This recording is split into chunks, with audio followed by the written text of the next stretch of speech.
जय हिंद। स्वागत है आप सभी का हैप्पी ट्यूटोरियल में।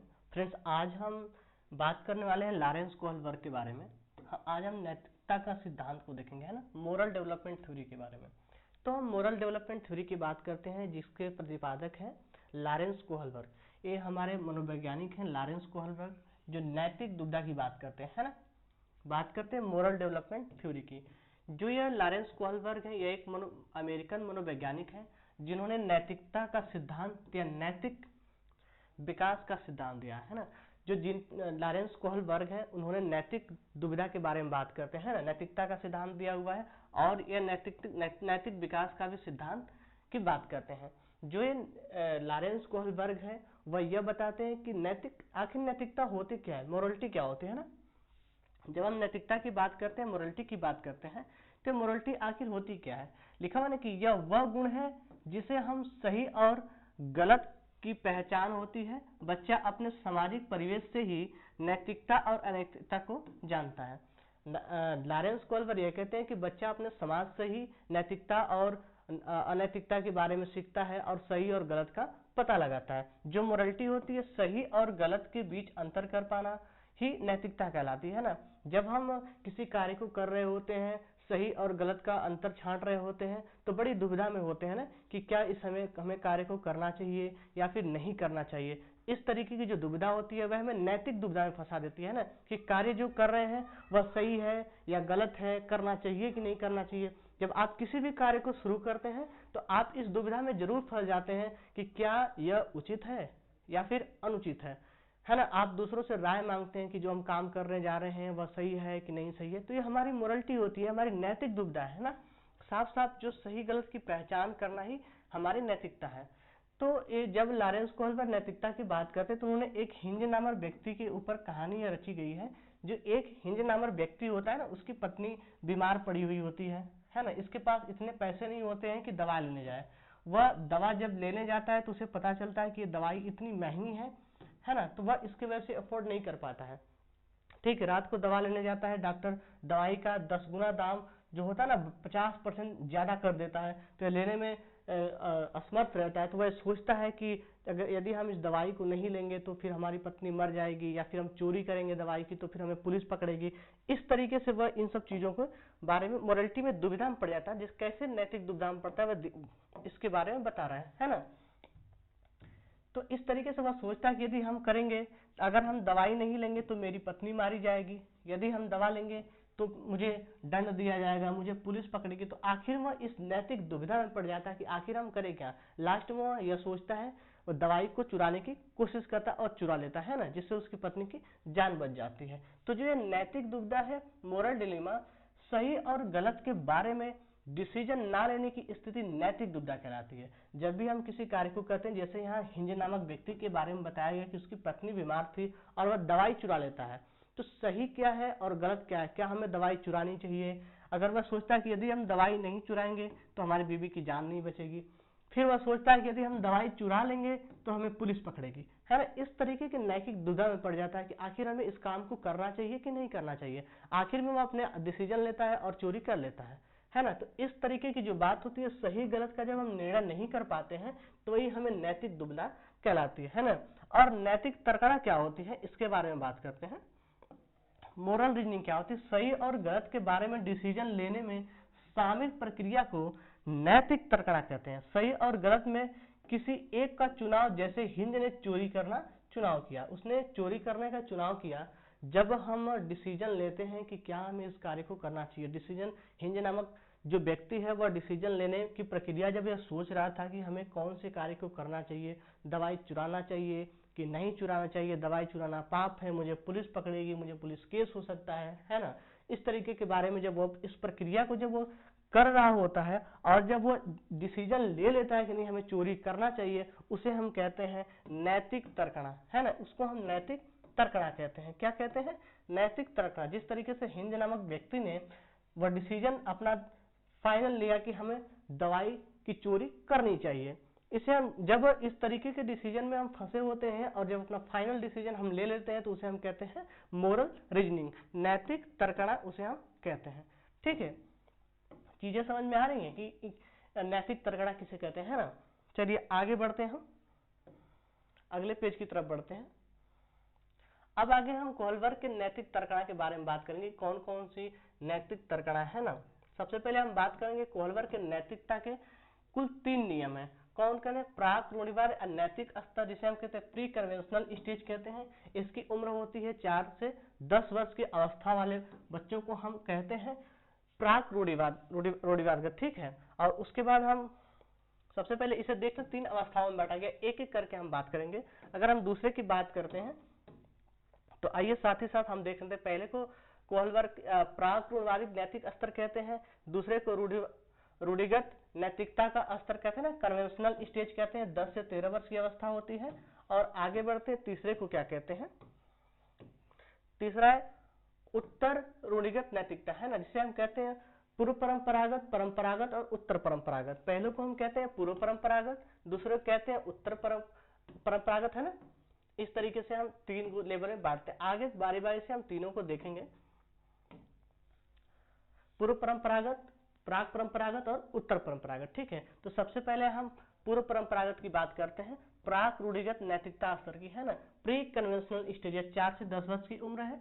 इसमें बालक कैसे दुविधा में पड़ता है, 4 से 10 वर्ष का जो बालक होता है अपनी नैतिक तर्कणा में किस तरीके से उलझता है और किस तरीके से डिसीजन लेता है, उसके बारे में चर्चा हम करते हैं, ठीक है। तो इसमें लिखा है कि इस अवस्था में बच्चों को सही गलत के बारे में पता नहीं होता है। इस अवस्था में नैतिक तर्कणा दूसरे लोगों के मानकों के अनुसार होती है ना। जब बालक 4 से 10 वर्ष की उम्र का होता है वह सही और गलत का अनुमान नहीं लगा पाता है, वह दूसरे के ऊपर डिपेंड होता है कि क्या यह चीजें करनी चाहिए या फिर नहीं करनी चाहिए। लोगों के सजेशन की जरूरत पड़ती है उसे, है ना। इसके जो प्राक रूढ़िवादिक है ना, इसके 2 स्तर हैं। कौन कौन से? एक दंड एवं आज्ञाकारिता की अवस्था और एक साधनात्मक सापेक्षता तथा उन्मुखता की अवस्था।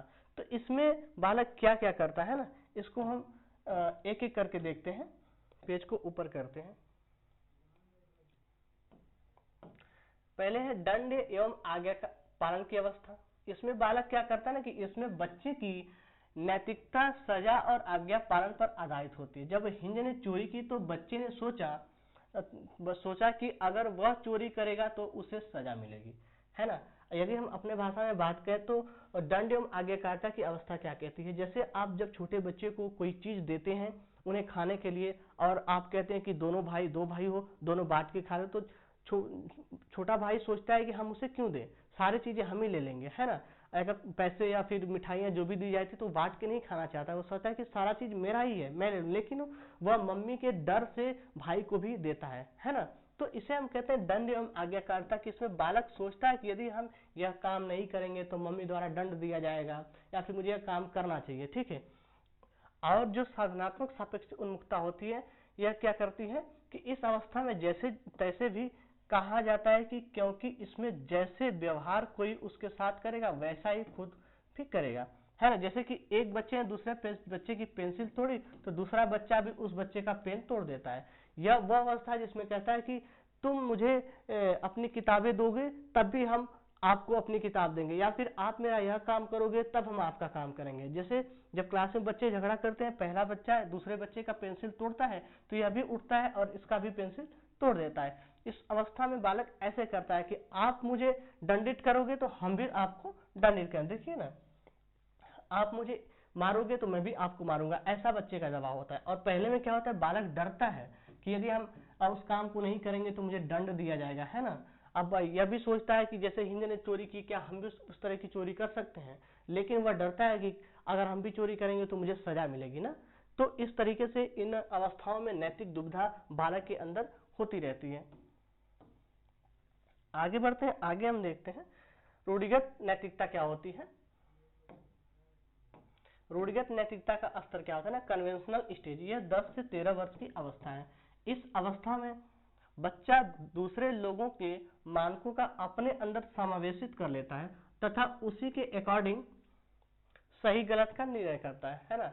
इस जो रूढ़िगत नैतिकता होती है इसमें बालक क्या करता है कि दूसरे के मानकों को ग्रहण करता है और उनके हिसाब से, उनके अकॉर्डिंग सही या गलत का निर्णय लेता है। जैसे हम कहते हैं कि किसी व्यक्ति ने यह काम किया तो उसे सफलता मिली, उसे किसी ने डांटा नहीं, तो वह उनका रूप दिखाता ना कि फलाने व्यक्ति ऐसे किए थे तो उनको कुछ नहीं हुआ था, हम भी इस काम को कर सकते हैं। इस तरीके से लोग दूसरे को दिखाकर अपना काम निकालते हैं, है ना। साफ साफ कह रहे कि इस अवस्था में बच्चा दूसरे लोगों का मानक मानता है, दूसरों को मानक मानता है कि फलाने इस तरीके के काम किए थे तो हम भी अपना सही और गलत का निर्णय ले सकते हैं। ठीक है, बढ़ते हैं आगे दूसरे अगले पेज की तरफ। इसके भी दो भाग है ना, इनको भी दो भागों में बांटा गया है, इसको भी दो भागों में बांटा है। कौन कौन? पहला आता है अच्छा लड़की और अच्छा लड़का, और दूसरा आता है कानून एवं व्यवस्था या उन्मुक्ता। अच्छा लड़की और अच्छा लड़का क्या था? दूसरे के साथ भला बनकर अनुमोदन अर्जित करना। जैसे आपको लोग दिखाते हैं ना आए दिन की फला व्यक्ति इस तरीके कर रहा है, फलाने का लड़का ऐसे कर रहा है, फलाने का लड़का इंजीनियर बन गया, तुम क्यों नहीं बने, इस तरीके की चीजों को दर्शाता है। तो अच्छा लड़की, एक जो लड़का होता है अपने माता पिता के सामने हमेशा अच्छा बनने की कोशिश करता है ना। उसको यह लगता है कि हम अपने मम्मी पापा का सारा काम मानेंगे और सारे काम करेंगे, फिर या फिर मैंने कोई गिफ्ट जीत लिया तो लोग मुझे अच्छा कहेंगे, हमेशा वह अच्छा बनने की कोशिश करता है सबके सामने, है ना। उसकी नैतिकता होती है कि हम लोगों के सामने अच्छा काम करेंगे, उनका कहना मानेंगे, कार्य करेंगे तो लोग हमें अच्छा समझेंगे। तो यह अवस्था होती है अच्छा लड़की और अच्छा लड़के की। और दूसरा होता है कानून एवं व्यवस्था या उन्मुक्ता की। इसमें बालक क्या करता है? लॉ एंड ऑर्डर और ओरिएंटेशन। इसमें बच्चा कानून तथा सामाजिक व्यवस्था को बनाए रखने की भावना विकसित करता है, क्योंकि उसके पापा का एक्सीडेंट हो गया था रेड लाइट पार करते हुए, इसलिए वह ऐसा नहीं करेगा। बालक कानून और व्यवस्था को हमेशा बनाए रखने की कोशिश करता है ना। वह सोचता है कि अगर यदि हम रोड क्रॉस करेंगे, मेरे पापा का रेड लाइट की वजह से एक्सीडेंट हो गया था, अब हम रेड लाइट देखेंगे तो क्रॉस नहीं करेंगे, फिर या फिर लोगों को मना करेंगे कि अगर रेड लाइट आपको दिखती हो तो आप रुक जाएं, है ना, रोड क्रॉस ना करें। इस तरीके से बालक के अंदर नैतिकता आ जाती है ना। इसको हम कहते हैं कानून और व्यवस्था। बालक उसमें कानून के हिसाब से अपने आप को ढालता रहता है। वह सोचता है कि यदि जिस तरीके से दूसरे लोगों ने किया, एक्सीडेंट हुआ, तो हमें उस व्यवस्था को बना के रखना चाहिए, बिगड़ना नहीं चाहिए। आगे हम बढ़ते हैं अगले पेज पे।